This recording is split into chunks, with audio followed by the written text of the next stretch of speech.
Teamster Power 767 Reality Check with Jeff Schenfeld and Garfield Hooper.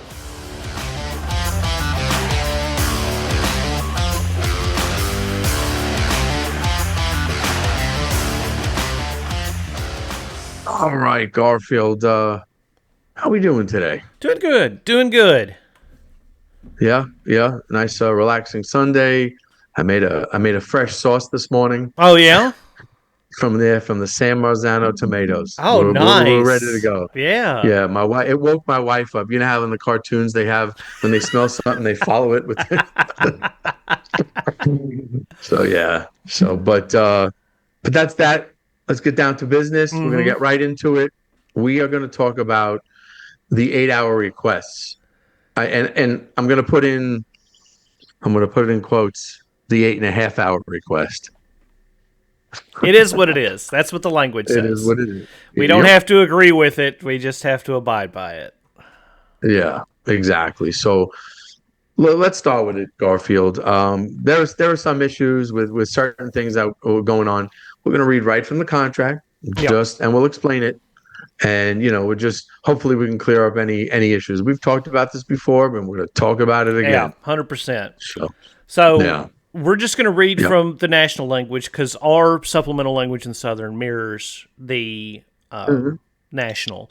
So if yeah, your supplement may be a little bit different, your mileage may vary here. But yeah. And page, it's 63. yeah, It's 63 in our supplement. yeah, So and it's 37 in the national. yep. So this is going to start at the bottom of page 149 of the national agreement. So Article 37, Section B. It is the policy of the employer, supposedly, to Hmm. cooperate with a package car driver who desires to be relieved of overtime, subject to the understanding that the package car driver will complete their assignment and subject to the provisions below. The center manager and the steward shall process such requests based on seniority. The employer shall allow a minimum of 10% of the package car drivers worked in any center off on a daily basis. No package car driver's dispatch will be adjusted more than 2 times per month. It is understood that to accomplish the above, the employer may need to provide an earlier start time. This subsection applies regardless of whether the driver has opted in or out, pursuant of the provisions of subsection C below, which requests shall not be submitted during the months of November and December. Okay. So we'll start Yeah. off I with this mean, bit. yeah. 10%. So Hmm. in our center, we regularly go out with 100 routes, 100 plus routes. So generally, if you've got an 8 hour request, there's going to be 10 people off. Sometimes we go Hmm. up to 110, 115, that'll be 11. Hmm. Yep. So just kind of keep that in mind when you're going through, some days may be heavier than others, some days may be light. Yeah. If you're right there on the edge of maybe getting your 8 hour request, keep that in mind that, maybe there's less routes in on the day you need it. So you may get bumped off that list. But we're about to talk about this. The next section down. An employee who desires to be relieved of overtime on a particular day must make a written request on a form furnished by the employer. They have to print those out. They have to make those available to you. You don't. It's not your Hmm. responsibility. It's not the steward's responsibility to take care of that. The company provides them. Such a request must be submitted no later than the start of their shift on the third workday preceding the day being requested. A signed copy of the request form stating approval or disapproval shall be returned to the employee by the end of the employee's next working day. Such requests shall be granted or denied in accordance with the terms of this subsection. If a request is denied on the above referenced form, the employee shall receive a 2 hour penalty payment at their double time rate if the request should have been granted at the time based on the criteria set forth in this subsection. This 2 hour penalty payment This 2 hour payment shall also apply if the employer approves the request and later informs the employee they cannot be relieved of overtime, provided the request continues to meet the criteria set forth in this subsection. So, Yeah. few 3 days things here. before.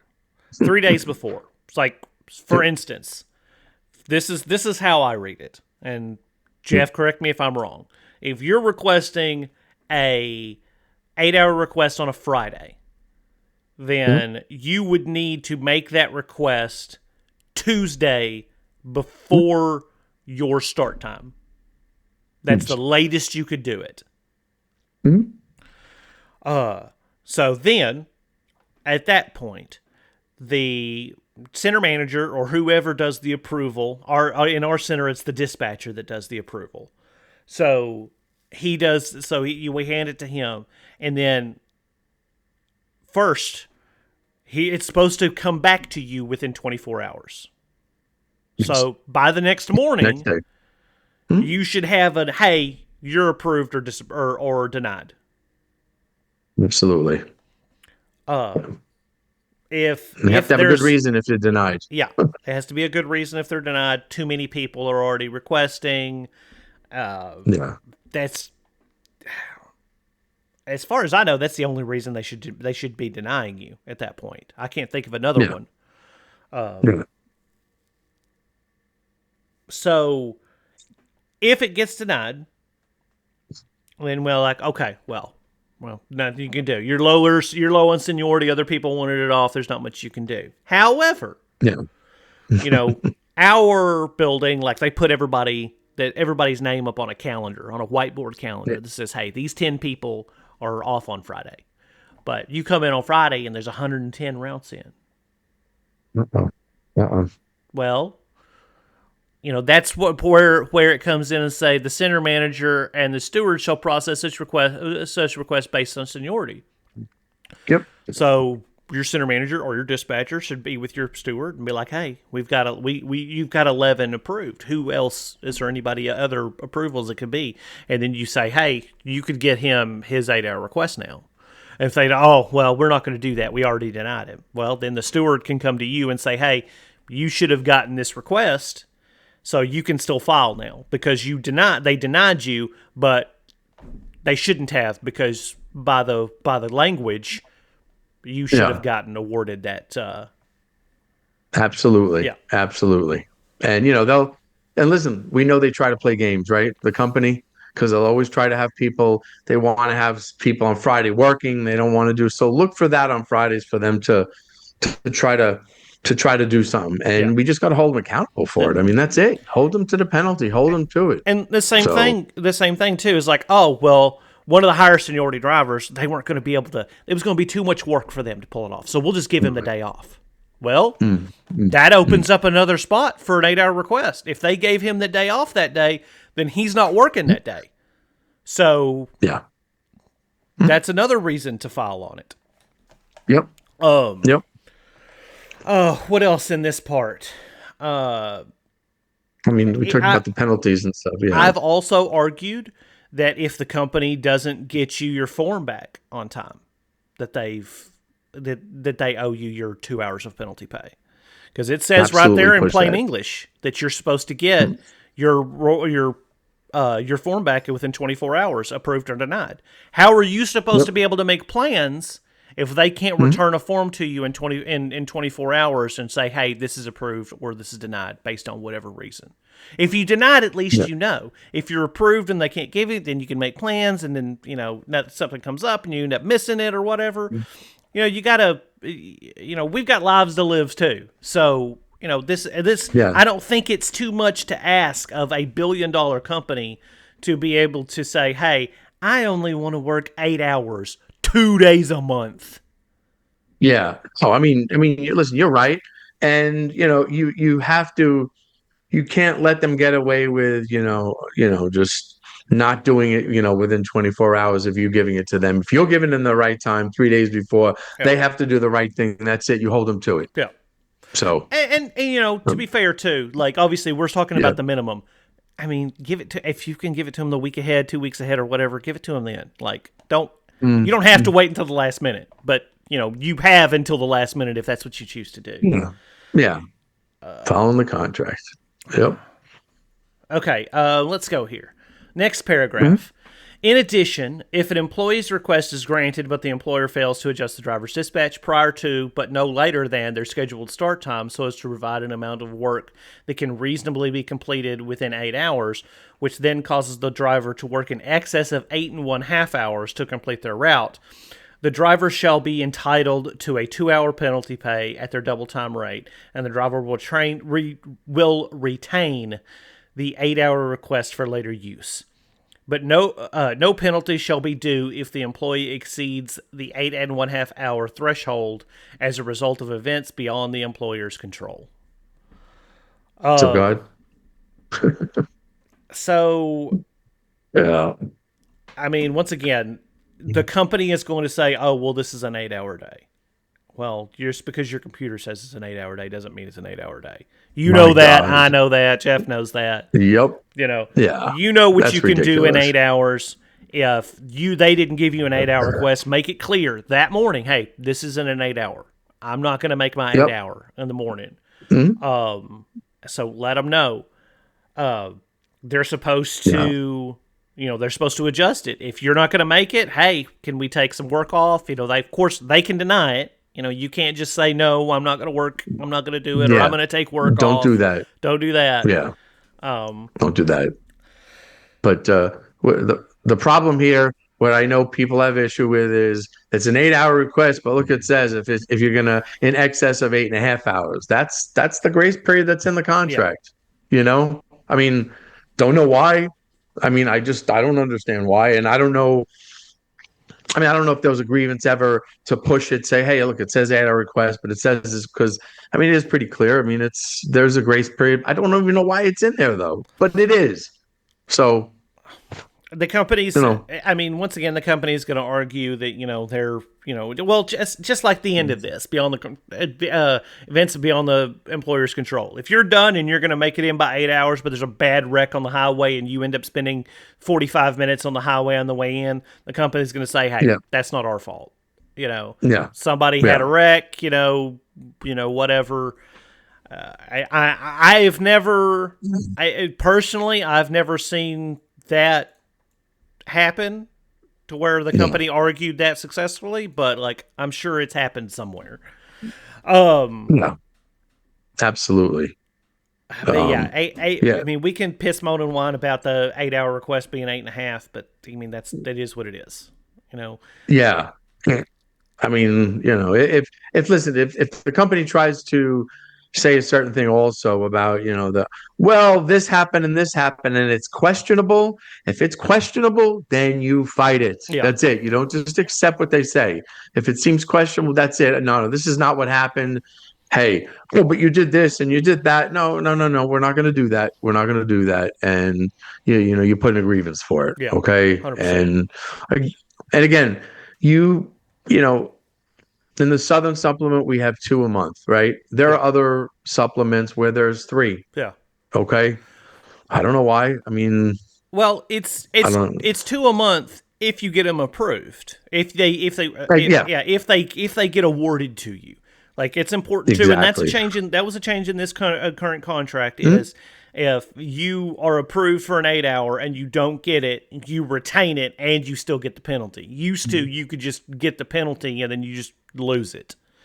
And I've had guys that have filed, 7 and 8 a month on this because they just keep filing because the company keeps screwing them over and they just keep filing it. They've made thousands of dollars just on 8-hour requests already this year. So I don't know that I'm saying that that's something you should do, but it's also if the company's, if the company is continuously over dispatching you, there are ways to fight it. There are ways to, make them pay and, take care of that. And this is one way of doing it. File your 8-hour requests. Use them. Absolutely. I always encourage everybody to use them as much as possible. They're there for a reason. Absolutely. Everyone needs that time. Yeah. So, lastly, the last paragraph on this. Any employee whose request is granted shall not be required to work more than 8 hours on the approved day. If the driver's dispatch, for whatever reason, was not adjusted, the work will be removed prior to departing the building. While en route, if the driver determines they will not be able to finish within 8 hours, the driver will notify management, who shall have the responsibility to make the necessary adjustments to ensure the driver is off on the requested 8 hours. Drivers shall notify management no later than 1 p.m. If they cannot complete their assigned work within 8 hours, no employee shall be threatened, harassed, or disciplined by management but in exercising of this right. So this is another change in this Yep. contract Yep. that I think is bad, because I mean, not that I think it's a bad language. Like I wish it worked the way it read, because this first sentence, any employee who's requested to grant granted shall not be required to work more than 8 hours on an approved day. That reads to me like, Yeah. 8 hours, I can just come in and clock in and go home. That's not what that says. That's not what that means. Yeah. This is not bring your route back to work language, even though it reads that way. No. That is not what Yeah. that says. I cannot stress Dude, this enough. that's job abandonment. You Yeah. come back and you just bring that. Don't do that. Yeah. Don't do it. Don't do that. This was one of the first questions I asked when I read this, when we did our big contract review meeting for our local. When I read that, I was like, that's... Yeah. Yep. So obviously, let them know in the morning, just like I was saying earlier. They can make adjustments in the morning before you leave, and if you're still not going to make it, contact them by 1 p.m. Let them know that it's not going to that you're not going to make your 8 hour, and then they can make the adjustments. And the thing is also, again, you touched on it before. What they consider you should get done in 8 hours might not be what what you might get done in that. And that's the issue where they try to push back, but keep in contact with them. I think that's the most important. Keep in contact. Hey, listen, before you leave, hey, this is still too much. Oh, I'll see what I can do later. And and they don't know if they can, because they work on the fly. We know this. They work on the fly. Yeah. So, you make sure you let them know. If you have to, send a message through the board again. Hey, listen, remember, even before 1 o'clock, but just, like like 1 or 2 times before, just to, let them know.